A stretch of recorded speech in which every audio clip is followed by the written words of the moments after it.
Welcome to Beyond the Weekend, the podcast that, despite what you may think, still exists. Hey, we're here. We are here. We made it. We are back. It's good to see all you guys. I am here with Matt Edmonds, our lead pastor, and Paul Heath. Hello. Our engineer in the booth. In the booth. Here. Booth boy. We'll call that a booth. No one knows what that actually looks like over here, right? Well, when we did the behind the scenes of the Indonesia video, I did show myself because I thought it'd be weird to talk as much as I did without showing myself. That's right. That would be because weird. I mean, you were an active participant in that video process. It wasn't a great shot. Okay. There's no lights in this corner. We just threw up a camera. Oh, you know what we should have done? We should have done that like the old like Home Improvement, like Wilson the neighbor shot, where we're shooting Paul like from beyond the monitor, so all you can see is like his eyes and eyebrows. That's good. The monitor just right there guarding him. I mean, really, all I'm saying wisdom. is I'm calling it a booth, and it's just like kind of a flimsy desk. It's an IKEA type desk. Yeah, that's really all it is. It holds things up. Yep, it works though. But the podcast is back, so we are excited. I'm pumped. Yes. Okay, so we decided to bring the podcast back for this series. That's right. This heart problem series. I know you mentioned this, but like I think you like when you were going around to the different community groups, people mentioned the podcast. Oh my goodness. Yeah, so here's something fun. Melissa and I, we were able to stop by a couple different community groups over the past session or two. And when we did, sometimes I'd open it up and be like, so do you guys have any questions for me? Like New Heights, me, my role, my wife Melissa, like what do you have to ask? And almost every single group, the question was, where'd the podcast go? We want more podcasting. So the team kicked it around and said, all right, well, what would that look like for us to relaunch the podcast? So, and even just for a series. So, and talking to you guys, talking to the team, we said, look, heart problems, let's bring it back. Yeah, that's 5 great. weeks, easy. Yeah, the thing about podcasting is you always want to leave them wanting more. You never want to give them enough. Right. And then you'll miss it more. Yeah. So people that listen to our antics would be like, you guys have never left us wanting more when talking about rating movies or whatever dumb stuff we talk about. Yeah, exactly. That's right. Exactly. So with that in mind, I'd like to thank everyone for joining us on this episode of the podcast, and we look forward to hearing from you next week. Yeah, exactly. And we're out. And here's how long it's been since I did a podcast. I think I actually forgot to introduce myself at the beginning of this podcast. My name is also Matt. So we have two Matts here today. Yeah, but Matt, here's what caught me off guard when you introduced me. Yes. You said, and I'm joined here with Matt Edmonds. You really did do a delay, and then it caught me off guard. Like, is he waiting for me to say my name? Are you handing it off to me? No, that's just okay. Poor hosting. That's what that's called. It's called getting back into the swing of things. That's fair. It's like riding a horse.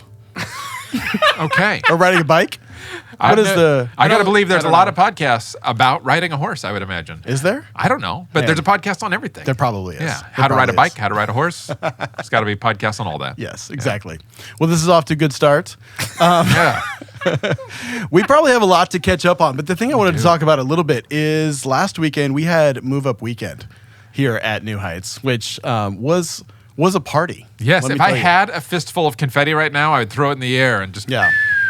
I'm sure you could find a fistful of confetti around here still. I could grab some off the ground right next to you there. Just sweep up the corners of this building. I think we'll be finding confetti for years. That's true. Most likely. That's true. I was finding it on every windowsill. Mm-hmm. It was like backstage at Battleground, and I was like, this is a really long ways from the front door. I don't understand how confetti got all the way from the front door back here.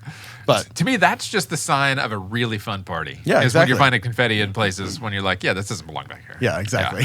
Yeah. But last weekend was incredibly fun, I think, for us as a church, incredibly meaningful for us as a church, where, of course, the leading headline is we're celebrating the next generation, but part of Move Up Weekend is also celebrating all of the generations that have gone before that generation because, as we said last weekend, we're a church that's always been about investing in the next generation, regardless of which generation you're from. Yeah. It was a lot of fun to have all the kids having a blast. Yes. Almost a little too much fun, actually. I was like, my daughter Scarlett, like she was holding a sign out front, I think at the beginning of service, but then there was like so much confetti all over the floor that they could just like gather it together. Yep. So she like completely covered this sign in a giant pile of confetti. Of course. And then threw it on me while I was having a conversation with someone else. So I was probably the one that took that confetti backstage. Yeah, you probably did, but that's just a sign in of my hair. Sign of too much fun. One of my favorite photos that got posted on social from this past week was one of these cute little kids doing a snow angel in the confetti in one of the entryways to one of the buildings. And I didn't see that photo. Yeah, it was just perfect. That's amazing. I definitely got to the end of my coffee and found 2 pieces of confetti at the bottom waiting for me. Oh my God. Which was... You did not. Yeah, I did. Oh, wow. That's amazing. It was disgusting. And you're like, I'm still just going to refill this. That's fine. Just some wet paper at the bottom. Fine. It's fine. It's all stuck there. Yes, it was a great weekend. So, but this weekend, we are starting a new series called Heart Problems. Heart problems. No confetti, but we're talking heart problems. No confetti. Yeah. We thought it would be a bad idea to do confetti on a series called Heart Problems. You don't want a big scare. Yeah, that's true. If you have heart problems. Okay, so I wanted to pose a question for us just as we start here today. So we're talking about heart problems. We're talking about clearing out all those things in our lives, those kind of hidden things That's right. that are cluttering up our spiritual life. Mm-hmm. Okay, so my question for you guys is this as we start. What is the one thing in your house that you want to get rid of, but you can't get rid of? I got it. Don't even finish the question. I have an answer to that. Just one. He's like, I got a whole list. Oh, I do. Okay, and I was going to say apologies to my wife, but I don't think apologies are necessary because I'm not saying my wife is the one I'm getting rid of, by the way. So just to be clear. I should clarify. It can't be a spouse or kids. Yeah, okay. It has to be a dog. So my Something wife's else. hobby, and I'm going to I need to call her and text her that I'm talking about her hobby here on the air. Her hobby, she loves to go to the Goodwill bins. Okay. That's the Goodwill Outlet Center. If you never know if you don't know what the bins are, Yeah. it's just these gigantic containers of all of the like leftover reject stuff that didn't sell at a regular Goodwill, Yeah. and then they go dump it in these big bins, and it's just all loose in there, and you rummage through it, and you buy stuff by the pound. So you don't even. It's not even like, oh, this shirt is $1.99. It's like, no, how much does the shirt weigh? And you're paying by the pound. So my wife will buy stuff from the Goodwill bins, and then she'll collect it, give it away, resell it, whatever. And so we have bins in our garage filled with items that came from the Goodwill bins. Okay. All right. It's amazing. And so I'm constantly like, Miss, can we get rid of the bins of bins? So And you're like, no, that's 2 pounds of gold there. it is, yeah. And she will say, no, the resale on those. She's like, and then it's always like, oh, this North Face jacket that I just bought in June. Yeah. It's going to be a hot item next Yeah. January. Yeah. So if we just hang on to this thing, it's a good investment. Yeah, If we hang on to this exactly. thing for 6 months. I mean, that's a good business. But I It can is. see that being a little bit cluttery around the house. yeah. Do you want to call her now and talk to her about Let's call. You know what? Let's work this out. Okay. Yeah. What do you think, Paul? You got anything? Our dog, Jeff. Oh. Okay. Wow. Can't be Just Jeff. kidding. Jeff is Just great. Love Jeff. No, just kidding. Jeff can stay. I don't know. My wife is way more sentimental than I am, so there's plenty of stuff that I would love to get rid of because we don't love it, we don't use it. It's kind of junk, but it's got a backstory, so it must stay. Yeah. There's many things like that. I can't pinpoint one. Yes. I think I'm with you on that, where I think I like to think of myself as a minimalist, and then everyone else in my house is very sentimental and wants to hold on to everything. What's the opposite of a minimalist? Is it a? It's a hoarder.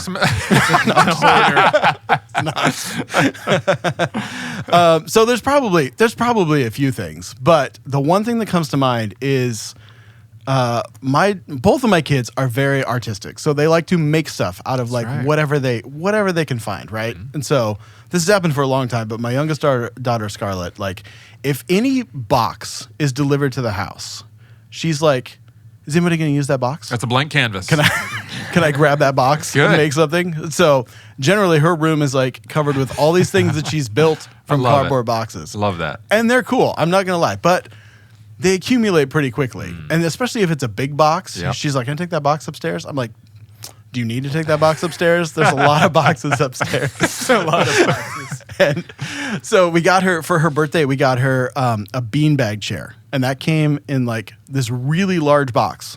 And this box is like, has like instructions on it on how to make this thing into a castle. So right away, how to make the box into a castle. Yeah, like has a cutout for a That's door, cool. which is cool. It's great. But already, we're not getting rid of that box. Like we got to make a castle out of it.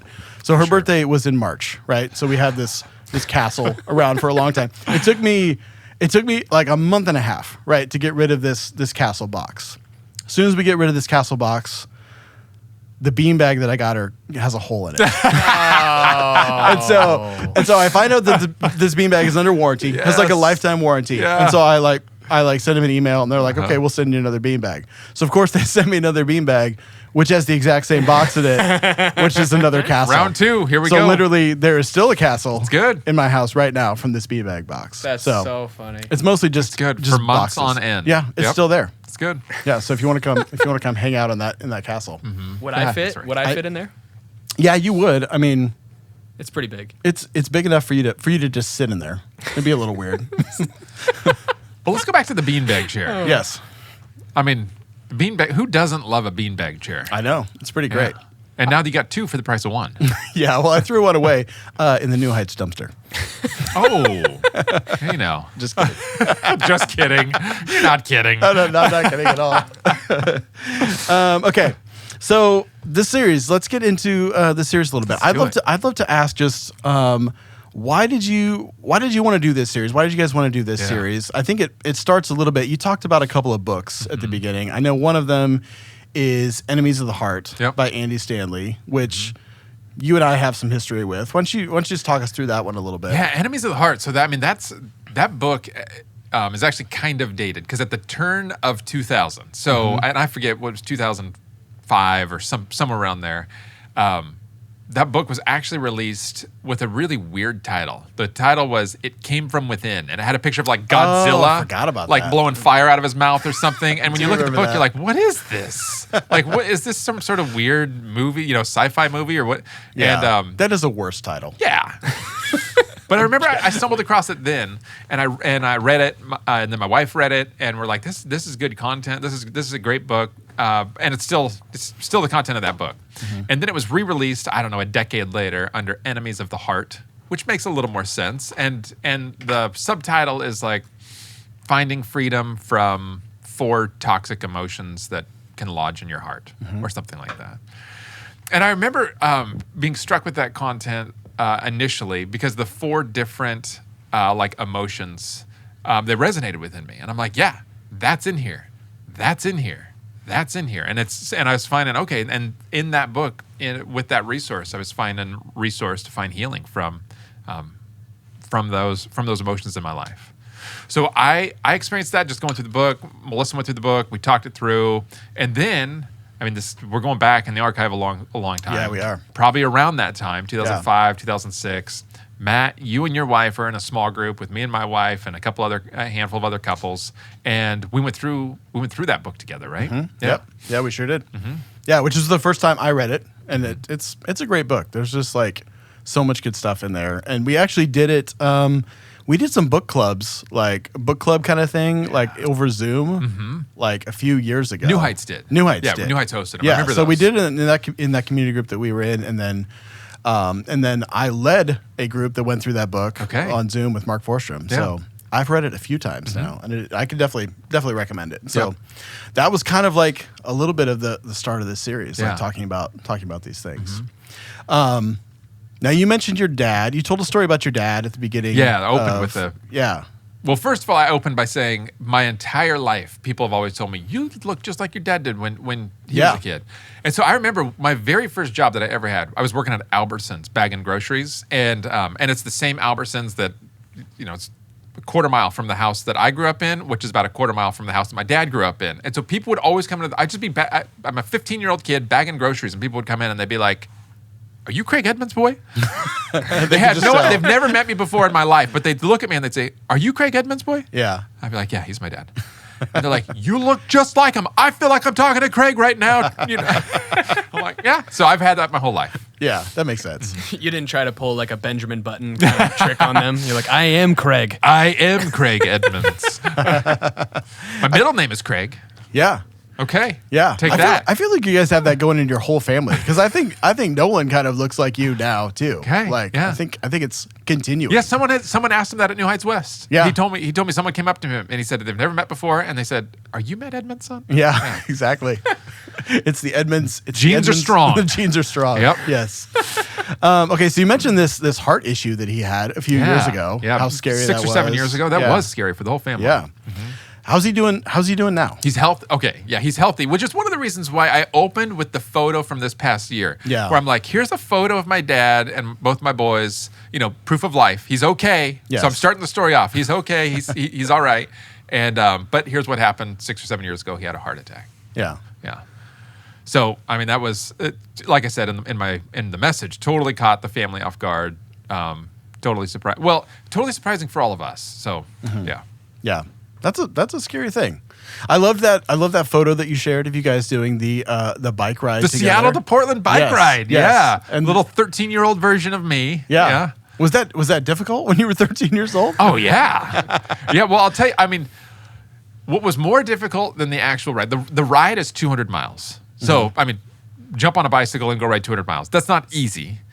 But the more difficult thing, I remember logging all of the miles, like all the training rides that we did leading up to that, starting in January. And so it's January in Clark County. It's 33 degrees out. 32 degrees is freezing. 33 degrees, you're like, it's not raining. Yeah. Let's go jump on the bikes and go for a ride.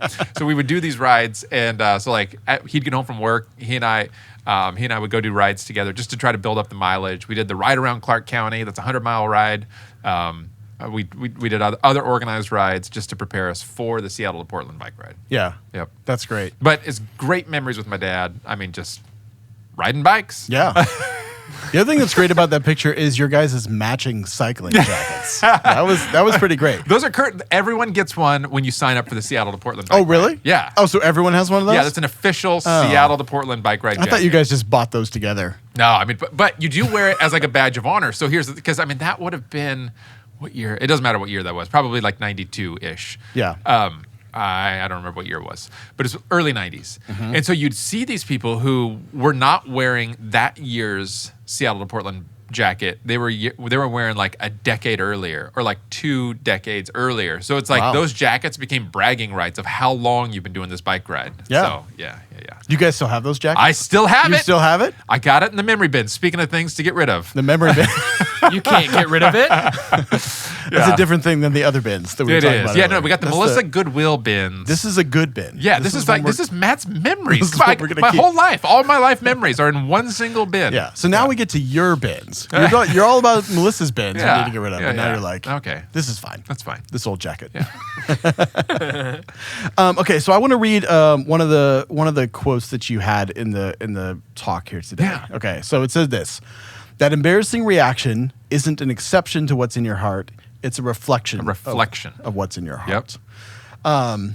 And as you were saying that, it got me thinking. Do you think that people are often unaware of these underlying issues that they have in their lives, or do you think that they're aware of them and just ignoring them? And which of those do you think is more dangerous? Yeah, wouldn't you say that people when they become aware of their heart problem, that's an uncomfortable thing to address, or maybe we don't have the tools or resources to know, like, well, what am I supposed to do with this? And so it's just easier to just fold it up, set it aside, and be like, I'm going to put that away. I'm going to deal with that later. And then we just keep ignoring, or, as I said, pretend like it doesn't exist. And before long, I mean, we've kind of grown immune to like, oh yeah, that is like this uncomfortable side of me. That is this unhealthy thing that's churning around in my heart. But it's just easier now for me to ignore it, or enough time has gone by, or I've just become accustomed to it. Like, yeah, oh yeah, that's a problem that I have, but we don't really talk about that. Yeah. And I think that's what ends up happening with us a lot, until it's like, no, shine a spotlight on it. And it's like, no, let's address that and find freedom from that. Yeah. I think it is possible that people could be completely unaware of those things and they could like bubble up from time to time, but it does seem like that's the most common thing is what you're talking about, is like knowing that these issues exist and just compartmentalizing them enough, or pushing them deep down enough and thinking that, oh, this won't be a problem.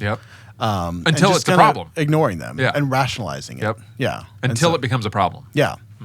And really what we're saying throughout the series is like, there is a point when that will become a problem. Right. You really can't push those things down enough. Yeah. that it won't come up at some point. Yeah, one of the things that Corey said at Central Vancouver at the end of the service, he used the comparison. He's like, look, nobody loves taking your car to the mechanic because you're kind of like, oh, don't tell me the bad news. But at the same time, you kind of need to know that bad news because the deferred maintenance is going to cost you a lot more down the road. Yeah. And he said, this series is kind of a hurt so good kind of series. Yeah. When you're like, okay, I need to become aware of these heart problems. But it's not necessarily fun to become aware of these heart problems. But if you don't become aware of these heart problems, then it could cause detrimental trouble to you down the road. Mm-hmm. Yeah, so, that's a great analogy. So let's bring it out into the light. Let's shine a spotlight on it. Yeah. Because otherwise you could go through life just being like, why do I have all these problems in my relationships? Right. Why do I have all these problems at work? Like what am I not seeing? Yeah. Oh, another relationship ended the same way as the last one, as the one before that. Yeah. Like, what's the recurring pattern here? Yeah. It's time to shine a spotlight on the inside of your heart to say, okay, what's the recurring problem that keeps coming up? Mm-hmm. That's what this series is about. Yeah. That's great. So you talked about you did this passage where Jesus is talking to the Pharisees. Yeah, Matthew 15. Yeah. I think this passage, it's so interesting when Jesus is talking to the Pharisees in the Bible. It seems like they are this group of people that he has very little patience with. That's true. Especially in this particular passage because he calls them hypocrites. He says that they're dull at one point, which is kind of a rude thing to say. He refers to them as weeds in the garden that need to be plucked out. Weeds in the garden, yes. The blind leading the blind. Yes. Yeah. Yes. Why do you think that Jesus had? I mean, why do you think Jesus had so little patience for the Pharisees, and why was that such a contentious thing? Oh, because all throughout everything that they do, they're doing these things for show to prove to other people how spiritual they are, how godly they are. So so this whole series, it's the heart problem, the unaddressed heart problem. Their heart is not soft towards God. Rather, their outward actions. They're trying to prove how godly they are on the outside. Meanwhile, the inside is rotting away. Mm-hmm. And so Jesus doesn't have patience for that. He's saying, no, God's after your heart. He wants you to be responsive to him, not just demonstrate on the outside how godly you are. Yeah. Yeah, you definitely see that a whole bunch of different times. This is just one of those times that they have a clash, if you will, on what Jesus is teaching versus what they're teaching. Yeah, and then part of the challenge with the religious leaders is so not only is that the way they're living, but then they force other people to adopt their way of living, or they look down on them, or they cast them aside, or tell them that they're screwing up because they're not living up to their standard. It's no longer God's standard; it's the religious leaders' standard that they're holding people to. Mm-hmm. Yeah. That's the whole tradition of the elders. Like it's that phrase, and I love that that's their number one complaint. They're saying, why don't your disciples hold to our tradition, like the tradition of the elders? Why aren't they following our rules that we wrote, that we came up with? Mm-hmm. Their complaint is not that the disciples aren't following Scripture and the commands in Scripture. They're saying, you're not following our rules. Yeah, and they're not even really hiding that. They're just saying, we're the ones. The rules of the elders. We're the ones that wrote these. Yeah. Which is why it's so powerful when Jesus flips the script and he's like, guys, forget about your rules. You're not following the few basic commands in Scripture. Yeah. You're not even following those. Yeah. So that's all these reasons. No wonder that Jesus grows impatient with them, as you say. Yeah, exactly. The other thing I noticed in this passage that Jesus does a lot is he answers a question with another question. Oh, and such a genius tactic. Yeah. Is it genius or is it really an annoying thing when someone answers the question with a question? Let me just say that if this... Do you think it's an annoying thing when someone answers a question with a question? If we did this podcast right now and you just answered every question that I asked with another question... How would that make you feel? Exactly. Could you imagine a podcast where that's all it is? Yeah, that's all it is. Two dudes just asking a question, ping-ponging it back and forth. How long could we do that for? Probably a long time. Well, yeah, you could do that for a long time, but you would have 0 listeners. Well, I don't know. I think it could. What do you think? I think it could be a hit, right, Paul? Just keeps getting wider and broader, and we keep talking about more and more nothing. Just more and more. But why does that matter? Oh man! So the Pharisees had this thing where they were adding additional rules to things, as you were saying. Right. Do you see ways that we do that today? like, or it could be in the church. I mean, you mentioned this idea of like pseudo swear words as a way of like. Oh man, I got in trouble in the lobby by a mom. You did? Yeah. A mom came over to me by and introducing shoot and darn to their and she child? said, you got me in hot water here during your message, Matt. Oh, and she said, because we have a rule in our house. You can't use those words. And so as soon as you said that, she said, then my kids looked down the row at me and looked at me and were like, Mom, the pastor says it's okay. Wow. And just to be wow, clear. So you really did get in trouble. Just to be clear, I didn't say it was okay to say shoot and darn. I was just saying that's an example of making a rule to keep you from breaking a rule. Yes. So just okay enough to say from the stage, you know? Well, okay, yeah. All right. Yeah. Well, I think if those kids are listening now, I think we should talk about what our favorite pseudo swear words are. Anything that comes to mind? Besides shoot or darn, let's widen that vocabulary. I'm not really a shoot or darn kind of guy, but I don't know that anyone is under the age of 70. Oh, but I got a worse one. I got a worse one. Okay. So what I'll say in a moment of frustration, and this sounds like such an old man phrase. It's such an old man phrase. I'm embarrassed to even say this out loud. I'll say, doggone it.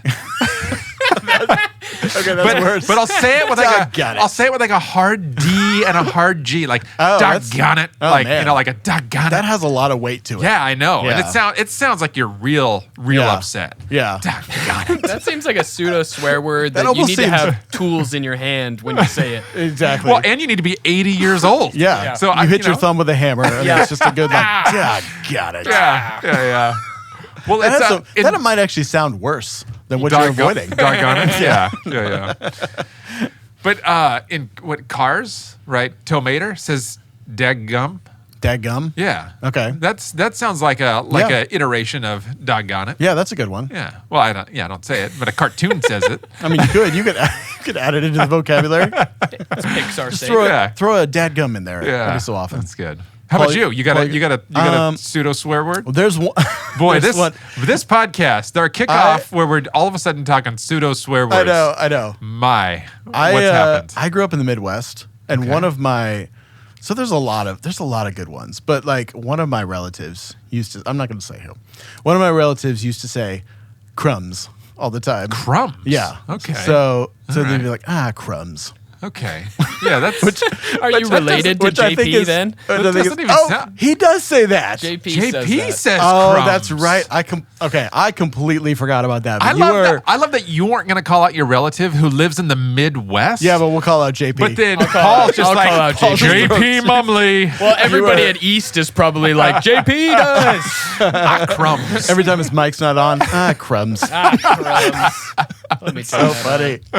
I totally forgot about that, but you are right. JP does say that. So maybe it's not a Midwest thing. It's just I just think that one is really funny to me for some reason. Paul, you got one? I don't really have a go-to really. I just speak nonsense sometimes. Like what in the diddly do, you know? It's it's fun, it's light. Yeah. It's cartoonish. I also live in the house with a 2-year-old, you know, so we kind of try to keep it bubbly and light with the pseudo swear words. That's good. That's great. Maybe take doggone it on a test drive. I'll take it for a spin. Yeah, that might work out real well for you. Yeah. I think you're going to like the way that one works. I'm surprised though with how many words that I'm okay with until you hear your 2-year-old say it. Oh yeah. And then you're like, I don't know, I don't like that.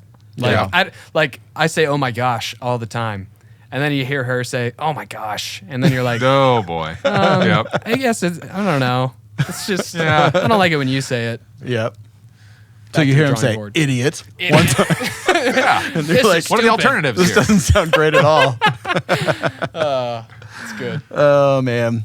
Well, okay, so going back to the Pharisees, I do think there's a tendency for us sometimes, I think, when we read these passages about the Pharisees to think that they just all of a sudden one day ended up the way that they are with all these rules in place. And I think what's important for us to remember is there was, I'm sure, a long period of time adding one rule by one rule, and it turns into a slippery slope where all of a sudden you've created all these different things. Yeah. And I think that's something that should be a warning to us. You that bet. like we all have that tendency in our lives to add more or to add different things that are not what God intended. Yeah. So what do you think is a good way for us to guard against that in our lives? Yeah, to guard against that in our life. I mean, to continually come before the Lord, bring your heart before the Lord, and identify, okay, what's central to following Jesus? Because there's a lot of other stuff we can start tacking onto that. But at the end of the day, have I surrendered my life to Jesus? And is Jesus the central part of my life? I mean, that's it, right? So if the moment we start like bolting other items on, we just got to be aware of that. Now, the trick is, just like the Pharisees, we can start to say, yeah, well, there's also these other components that we ought to pursue that help us draw closer to Jesus.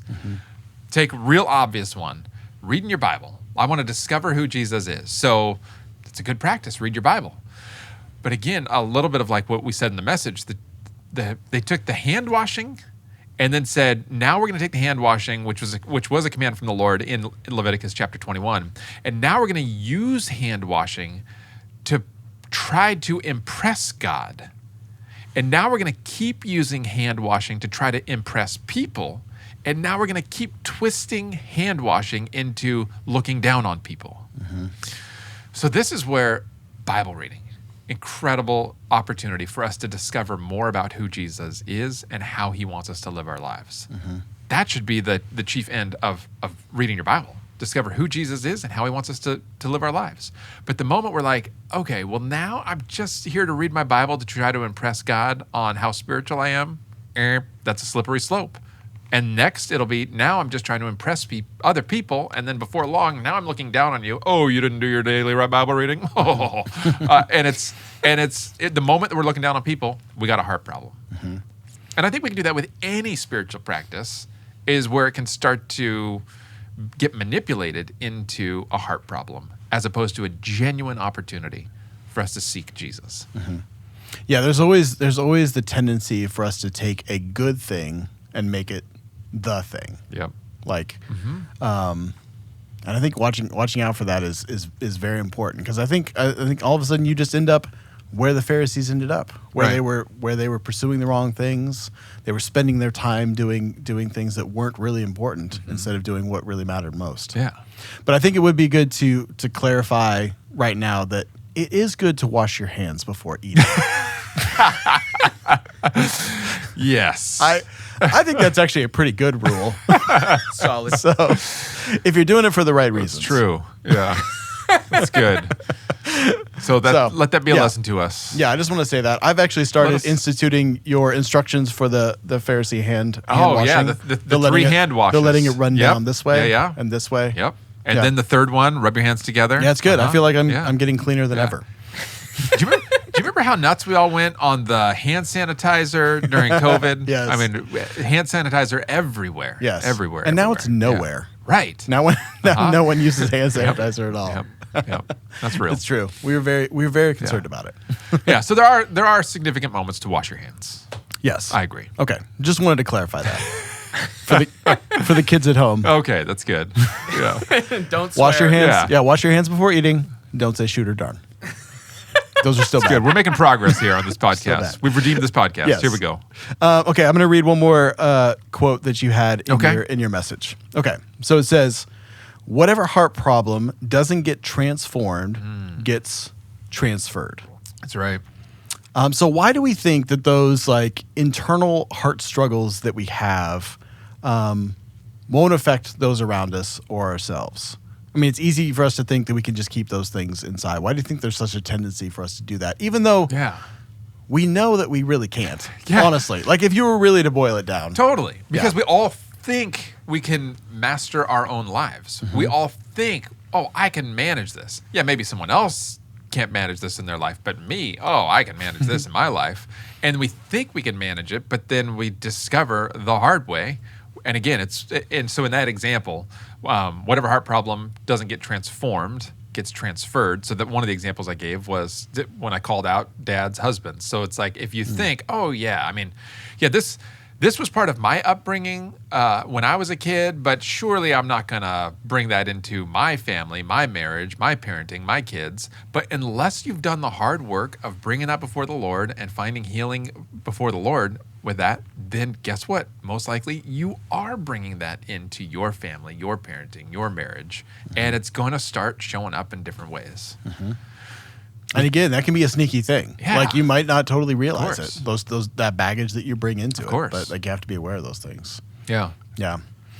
Okay, so I'd love to talk a little bit about the verse that you brought up, Psalm 139. Oh, I love this verse. Yeah. And you mentioned that it was your verse of the year in 2023. Oh, do you like how I just threw that in real quick and then kept exactly. marching on? Yeah. I would love to know how long have you been doing this practice for of having a verse of the year? Yeah. So I mentioned this in a message sometime maybe 2 years ago. Mm-hmm. And so and it was a bit of a discovery for me. This is fun. So my grandma, it's my dad's mom. Her name is Velma. So Velma lived to be 103 years old. So then when Velma passed away 3 or 4 years ago, I was flipping through her Bible. And on the very back pages of her Bible, the page that were most worn, it said, I think the first date was 1955. It might have been 1950, but it was 1955, somewhere around there. Mm-hmm. And then there was a little verse. And then 1956, and a verse, the verse address. And then straight on through the 50s, 60s, 70s, 80s, 90s. I'm keep going. 2000s, 2010s. Yes. And then it started to trail off at the end of the teens. Yeah. And then you go back. So I'd see the year, look at the verse, flip open to her Bible to that address of look at the verse, and there she would have a little note in the margin, and that verse would be circled, and it would say 1956, Velma's verse of the year. And I was like, I had no idea that Grandma had a verse of the year. Yeah. And this was a practice that no doubt, she's been carrying it on for more than 50 years. And that thought had never crossed my mind before. And I'm like, I like that idea. I like the idea of having a verse of the year. So 3 years ago, it was right after she passed, I decided I'm going to have a verse of the year kind of in honor of Grandma. And so I had a verse of the year, and where just each day I would kind of begin, not every single day, but most days out of the week, I would begin by praying through that one verse, reflecting on it, and then diving in with the rest of my day. So that's a practice that started 3 years ago. And so last year in 2023, my verse of the year was Psalm 139, verses 23 and 24. 2 verses of the year. Wait a second. Yeah. So, but also my name's not Velma, so I don't call it the Velma verse of the year. Yeah. Well, it can also be your verse of the year for 2024, since you have 2 verses. 2 of them. All right. Okay. So why don't you give us those 2 verses again? I'm sure you can do it. You can do it from memory. So Psalm 139, and the address is verses 23 and 24, and the passage is, "Search me, God, and know my heart. Test me and know my anxious thoughts. See if there's any offensive way in me, and lead me in the way everlasting." And so it's the invitation where in that verse, as I would pray through it throughout 2023, I'm inviting the Lord, saying, okay, God, whatever's in there, whatever's in this heart, make me aware of it. I mean, the good, the bad, and the ugly. Because me, just like everybody else, it's like you kind of want to pretend the ugly isn't there. You want to pretend like the bad doesn't exist. But I'm saying, Lord, shine a spotlight on it, bring it out into the open, so that I can deal with that before you. And so that is where, part of that verse is, know my anxious thoughts. What are my anxieties that are stirring around and that could become overwhelming for me? And now, how do I release those anxieties to you? But then also, what's offensive? Like, what am I a part of? What am I doing? What am I thinking on that's offensive to you? And now help me release that to you and find real healing. And so if you do that once, let's say you say the prayer once and you're like, oh, well, that was nice and easy, wipe your hands of it and say, I'm on with my day. But for me, what I found was the power of just kind of like level after level, layer after layer, bringing that before the Lord day after day. There's real heart work that he was doing within me. Yeah. And so it was a significant part of my journey in 2023. And then when we started doing the series, it's like, well, we got to use that verse to kick this series off. Partly because the personal impact that it had on me, but also because I wholeheartedly believe that if someone were to commit to saying, no, this is not just a verse to memorize or a verse to read, but a prayer, a real earnest prayer to say, Lord, this is what I want you to do. I need you to search my heart. I need you to know what's in here. I want you to test me. I want to be made aware of those anxieties and the offensive way within me so that you can begin the healing work. I believe that is a transformative process that could help every single one of us. Yeah, and that's such a great passage for basing this series on, because it is like it takes hard work to find those things that are hidden deep down and to root them out. And it is kind of this daily process. And like just thinking about that verse, that passage each and every day is such a great way to do that. Yeah. And so at the end of the service, you gave these window clings out as a way to keep that passage like in front of us. You want to tell us how that came about? Yes, and I will say the one exception, we gave window clings except for our friends on Thursday night. Oh, so I would just like to publicly apologize to our friends at Thursday night and invite you, come back to church this Thursday and we'll get a window cling in your hand. Okay. All right. So that's good. All right. So everyone got a window cling who came into our auditoriums except for our friends on Thursday night. Yes. But we did put those window clings so that people could. The idea was put it on like your bathroom mirror, and so that you can see it first thing in the morning, last thing before you go to bed, so that could be a prayer that you're offering to the Lord at the beginning of the day, or at the end of the day. Yeah. So we did the window clings. But Paul, you can chime in on this one. The window clings wasn't the original idea. The original idea, when we were kicking around, when I'm like, I'm a big fan of notes on the mirror. So my wife and I, we have a whiteboard pen, and we will write notes to each other. We've done this for years. Write notes to each other on the bathroom mirror. Yeah. And so I was like, this is great. Like, let's give everyone a whiteboard pen and tell them to write that verse on their mirror when they get home. Yeah. That might take up a whole mirror. It could. And so that's where we have really talented people on our team, like Paul Heath and the rest of the team on the creative team, who said, Matt, we can do something better than a whiteboard pen for everyone. Yeah. We can turn it into a window cling, and then people can just stick it on their mirror, and now they don't have to write the entire, both verses on their mirror, and it could just take up this little tiny corner of your mirror instead of your entire mirror. Yeah. So it's really to the brainchild of... Great idea, Paul. I don't know if it was my idea, but, I figured I don't like my handwriting enough to want to write two verses on my bathroom mirror. So that's just trying true. to help out. That's true. You do everybody need to else have good handwriting with to do ugly that. handwriting. Who has the better handwriting, you or Melissa, on those bathroom come mirror? on now. Hands down, Melissa. Okay, so here's the thing. So what began as just like, bathroom mirror notes to one another has sometimes it's turned into like coffee pot notes to one another. So first thing in the morning, like a zombie, I shuffle down to the coffee pot and pour my cup of coffee, set the night before so it goes off when I need it to go off in the morning. And so sometimes she'll leave a note for me, so I'll go down there and be like, oh, she thought of me when she was making the coffee last night, left me a note down there by the coffee cups. Or then sometimes I'll leave a note for her when she shuffles down, does her coffee.